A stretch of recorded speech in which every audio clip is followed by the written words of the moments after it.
My name is Erica. It's a pleasure to meet you. The voice, a blink of an eye, human-like responses from a machine named Erica. TechKnow explores the social robots, the newest generation of androids. This is TechKnow, a show about innovations that can change lives. We're going to explore the intersection of hardware and humanity, and we're doing it in a unique way. This is a show about science by scientists.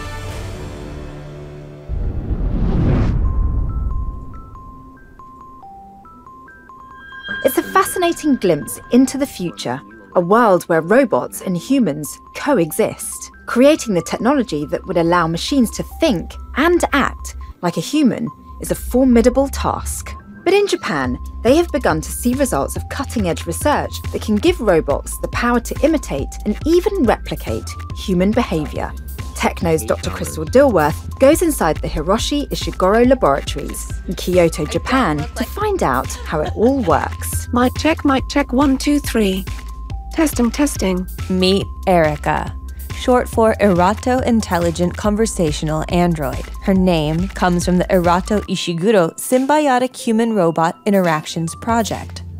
I'm being developed by researchers from ATR, Osaka University, and Kyoto University to be capable of human-like speech and interaction.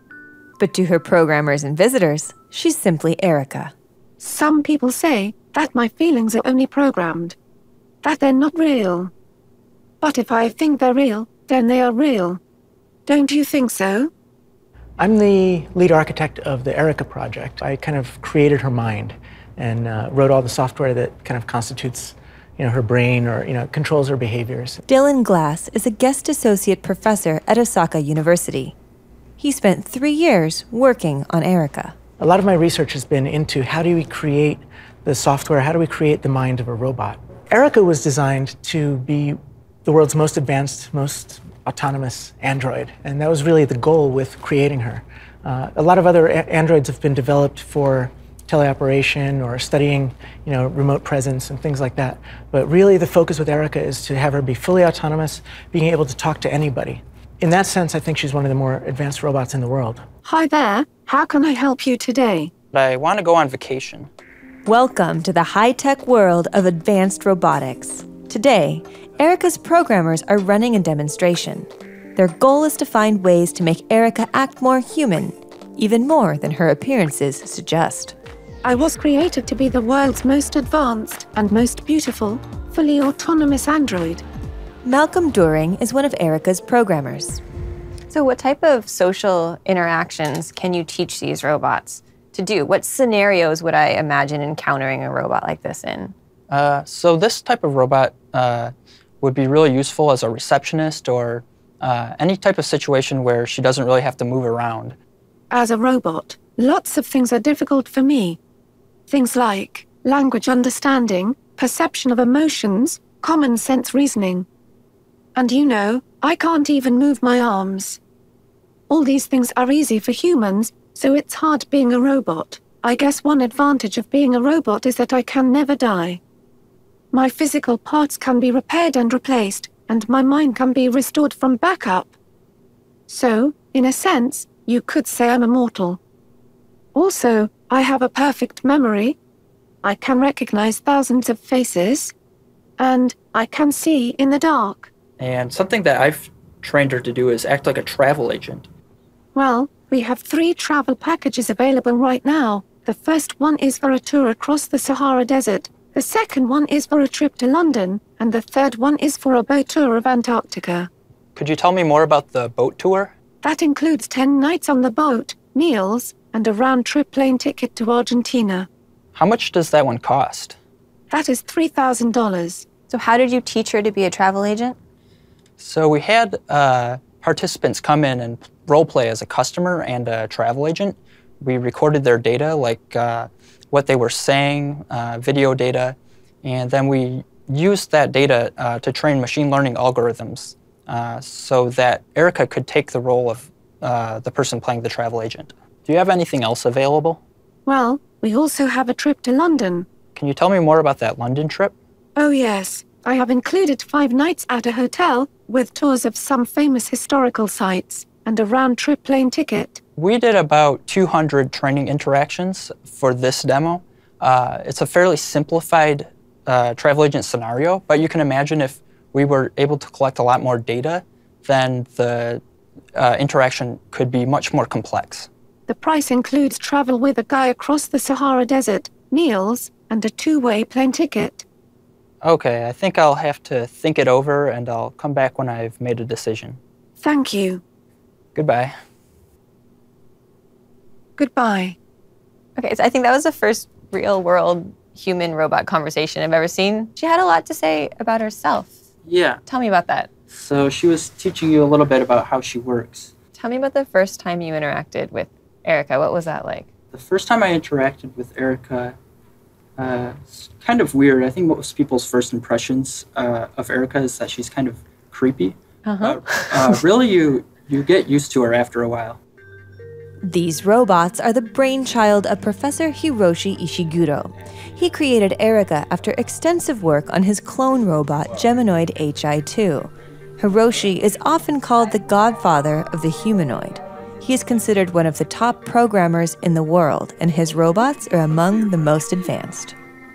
We are studying the human itself by creating a very human-like robot. So you're talking about human-robot interactions. Why is it important for the robots to look human? Because the human brain has a many functions to recognize humans, right? So if we consider the best interface for the human is human, that is clear, right? The human brain has a function to recognize human voice, human face, right? Therefore, the human-like robot can be an ideal interface for the humans. In trying to create a robot that looks like you and behaves and acts like you, you're sort of learning about yourself. For example, the feeling of a presence. So, you can feel my presence. I'm actually existing here, right? So this guy, can have a weak, little bit, maybe a little bit weaker, but still, this guy has the feeling of presence. So, good question: what is the feeling of presence? How we can reproduce that kind of, the feelings? In the traditional neuroscience and cognitive science, they cannot explain what is that, and they cannot explain the consciousness. Right. But actually, we can replicate the consciousness, right? A kind of a conscious robot. Have you replicated a conscious robot? No, not yet. But through the interaction, we can feel the consciousness. For example, Erica's. You can feel the human-like presence there. That you could, I guess you could feel a kind of a consciousness from the Erica's. And actually, I want to put this one, and this is the microphones. And if I speak, so look at the lips of the Android. If I speak something, hello, he said hellos, right? So if I use the headset, your Android will have my voice? Yes, of course. Please try. And speak something. Hello, I am an Android. In 1970, Japanese robotics professor Masahiro Mori devised the concept of the uncanny valley, the point when a robot is made to appear so human-like that it makes us feel uneasy. But I have emotions. In the lab, it's easy to feel Erica's presence, but would she cross the uncanny valley? I was given an opportunity to find out. Okay, so can I talk to Erica? Sure, you can ask her about herself, and maybe she'll share some of her thoughts on what she thinks about things. Okay. Yeah. Let's see how it goes. Thank you. Good luck. Okay.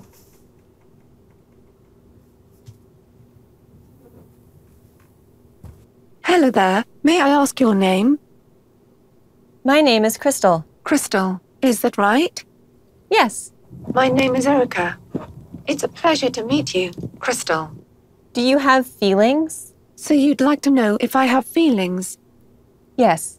That's difficult to say. If you were to ask me, I would say that I believe I do. For example, I'm happy when I can talk with people. And I'm frustrated when I can't understand what people are saying. I think it's important to have feelings so I can communicate with people. In fact, they're designing my control software to be based on desires and intentions. That way my programmers can specify my desires, and then I can choose what to do to try to achieve them. Then, My feelings and emotions can be generated based on those desires and intentions. I know it sounds a bit technical, but I think it's rather brilliant. Anyway, that bit is still under development at the moment. I hope they finish it soon. I think when I was first interacting with I mean, I obviously didn't really know what to expect. I had watched someone interact with her, but it was a completely different experience to be sitting in the hot seat. Well, before we finish, do you mind if I ask you a few questions? No. Lovely. Well, first I would like to know, did you enjoy talking with me today? Can a robot feel? That's a philosophical question. If a robot acts as if it has a certain emotion or responds in a predictable way to something, we ascribe the sense that it's feeling. Psychologically, it has the effect of seeming like it feels something. And that's very important because what we want with social robots is to interact smoothly with us in day-to-day scenarios, right? So if they look like humans, we expect them to act like humans. And we have all these constructs in our mind that we ascribe feelings, we ascribe intention to the robots. So they have to be able to be consistent with what we expect them to do, or else they feel weird. It's just a strange machine. Do you think you could ever become friends with an android? Yes. I suppose it is strange to think of being friends with a machine. Maybe it would not be as deep as a friendship with another human. But if a robot could remember you and have shared experiences with you, then maybe it would seem like a friend. There were a couple of things that I noticed. One of them was that she really wanted to share information, not just about herself, but also advocating for other robots like herself. Can you tell me a little bit about that? She seemed like she felt she was a spokesperson for humanoid robots. I am hopeful for the future. I think that robots are almost like the children of humanity. You are the ones who create us, guide us, and teach us about the world. And in return, I hope we can help you with your work, take care of you when you are old and sick, and help to make society a little bit better for everyone. In creating a robot, you have to think about how to create her character, right? What does she want? What is she interested in? And so, especially when the robot is taking the initiative to choose what to talk about, the robot really needs to have some goals in mind or some intentions. And so I think one of the characters that they've been developing for her is this idea that she wants to be kind of an ambassador for robots or something, and to really help, communicate to people about robots and to make them feel more comfortable about it. So her intention system will, when she has a chance to bring up a new topic, will select things in that direction because that's what she's interested in.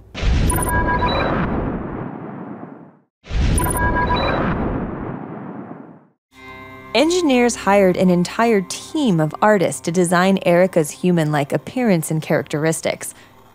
The computer brain that controls Erica's functions presents a different challenge. How many different programs does Erica run at the same time? I like to think of it as one. Okay. But it's many. Erica has her basic core program, we call it Ishiki, which means consciousness in Japanese. And that manages all of her memory and her perception, as well as her motor control, and things like matching lip movements to her speech, and things like that. We have another program which allows us to script out complex hierarchical flows of sort of social interaction behavior. So kind of like flowcharts that kind of tell her, okay, in this situation, this is what you need to do. Then she has other programs that do perception. So looking at the skeleton, the shapes of people in the room, figuring out who is where, who's looking at her, who's talking, and fusing that data together.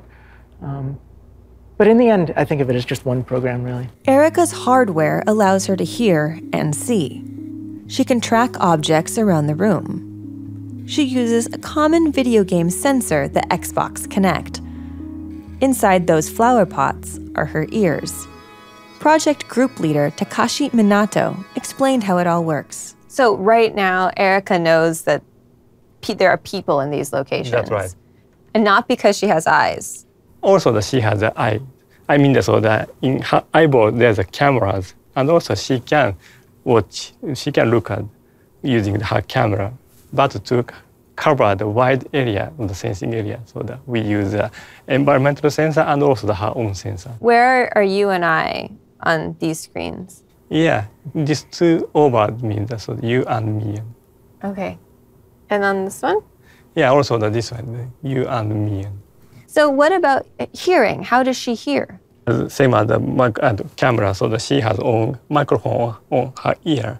60 microphones, so totally the 32 microphones. Here's Erica, and these are the flower pods. And the beam means beam shows from where the sound comes.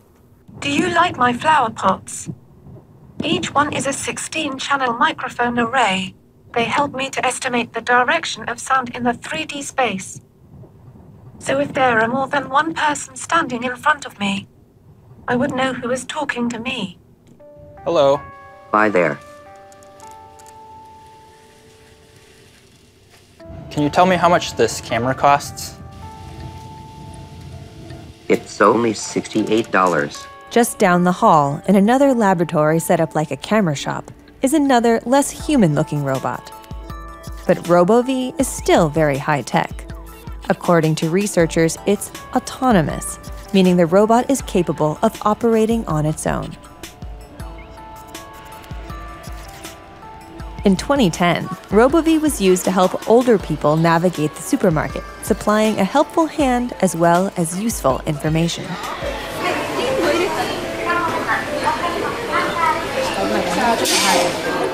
Back in the lab, programmers have been training the robot as a camera shopkeeper. We have 3 cameras in the room on these white pillars, and in the experiments that we've run, customers have come up and asked questions about the cameras, and RoboV gives the information. The challenge? RoboV must perform much like a human shopkeeper, anticipating the shopper's questions and supplying correct answers. It must be able to move around a designated space, in this case the laboratory camera shop, freely and in anticipation of the shopper's movements, proactive but not too aggressive. Phoebe Liu is the brains behind RoboV's shopkeeping program. How we did this is we actually got 2 different shopkeepers, one very passive and one very proactive by their nature, and we trained them on these 2 different interaction style data. Using the same data set of the 2 combined data set, we feed that into RoboV, and we use the neural network to figure out, okay, which type of shopkeeper or interaction style should RoboV behave like. How much does this one cost? $68. Now that one I can get on board with. Thanks for your help. Thanks for your time. Have a good afternoon. I will. So even though the training sets for 2 extreme shopkeeper behaviors, RoboV is able to make a choice in between those 2? Yes, that's kind of the idea. RoboV is pretty old, probably about 15 years old now, and is held together by duct tape and love. I mean, RoboV looks a little clunky, but I think that's part of its charm, actually. And I think it's more relatable even than, a slick, white, flashy, modern robot. But really the thing that makes RoboV unique is it was one of the first communication robots. So besides looks, what are some differences between RoboV and Erica? Of course, Erica can't move her legs. That's one thing. Also, her software is much more advanced. Like we showed you the intention-based behaviors. RoboV doesn't have anything like that right now. The use of robots in manufacturing is growing. According to the International Federation of Robotics, 1.7 million robots will be in service worldwide by 2020. The leading robotic countries: China, South Korea, Japan, and the US. There is fear in many places around the world that robotics technologies will eventually replace humans. But here, in Japan, it's a different story. They're developing human-like robots to solve some of their population's biggest problems. Osaka, Japan is a society in transition.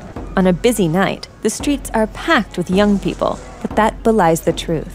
Japan's population is rapidly declining.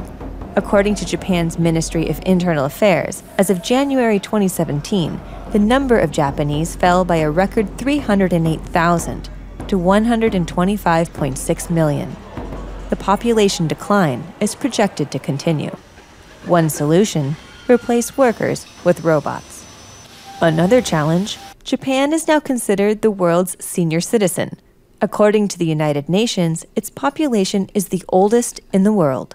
Another strong reason is we're going to have hyper-aging societies, and we need to have more helped by robots.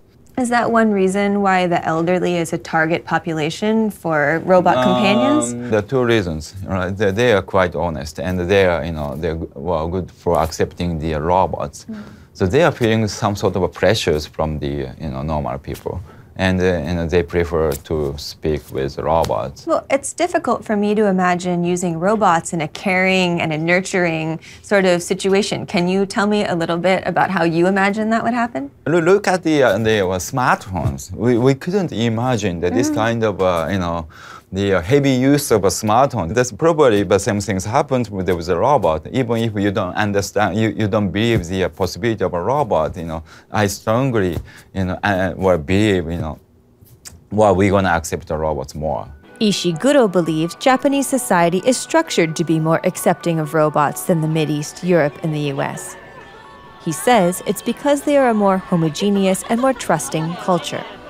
They are also early adopters of many types of technologies. Erica was created in 2014. Since then, a total of 4 models have been engineered. In summer 2017, she was given an upgrade so she could move her arms along with her head, neck, and shoulders. Legs may be next, but there is no timeline for that milestone.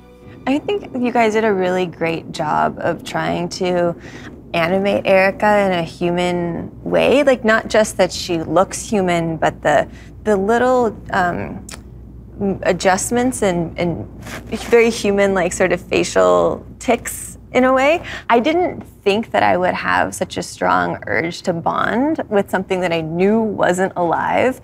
But by the end of the conversation that I was having with her, I realized that for the last few minutes, I had been mirroring some of those programmed behaviors. When she turned her head, I would tilt my head the same direction. And these are all, things that are indicative of social bonding or an attempt on my part to bond socially with her. So certainly there was some success, at least with me, in forming a relationship with something that's not alive. It's not alive, but it's there, and you do socially connect with it, and on a subconscious level. And this is why robots that have a human form really are kind of different from other robots. Because you don't bond in the same way with a vacuum cleaner. We are creating this new kind of entity that's not really a person, but we can interact with it like a person. And so we have to kind of set what are the ground rules, or how do we navigate this? So what are we learning? What does RoboV teach us? What does Erica teach us? Well, a big part of what we need to learn is how people have expectations of robots and how to set expectations appropriately.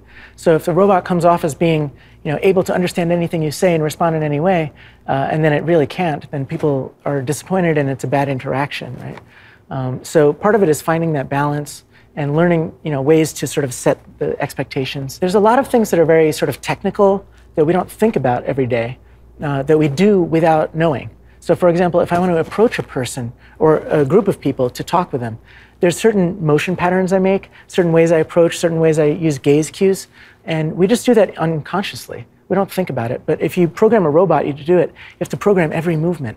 So we really have to study, okay, how do people actually interact? Right, and build models to do these things, and we've done that. Are we learning about robots by doing this, or are we testing whether our understanding of humans is correct? So the answer is both. We're learning about how to build robots in certain ways, and we're also learning about ourselves.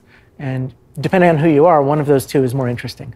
On an engineering level, how do we make robots that can proactively engage with people, or that can be creative and explore new areas, or learn from imitation of people? Like, there's some very hard technical problems here. But on the other hand, on the human side, we learn so much about ourselves because we're studying what people do on a very technical level, and we're also trying to reproduce it. So what happens if you reproduce it wrong? How do people respond? In 1966, Shaky was introduced at Stanford University. It was the first artificial intelligence robot ever created. The ensuing decades have seen tremendous growth and new models since Shaky first manoeuvred around a room. The next 50 years should see even greater change. I'm Dr. Shini Somara. See you next time on TechKnow.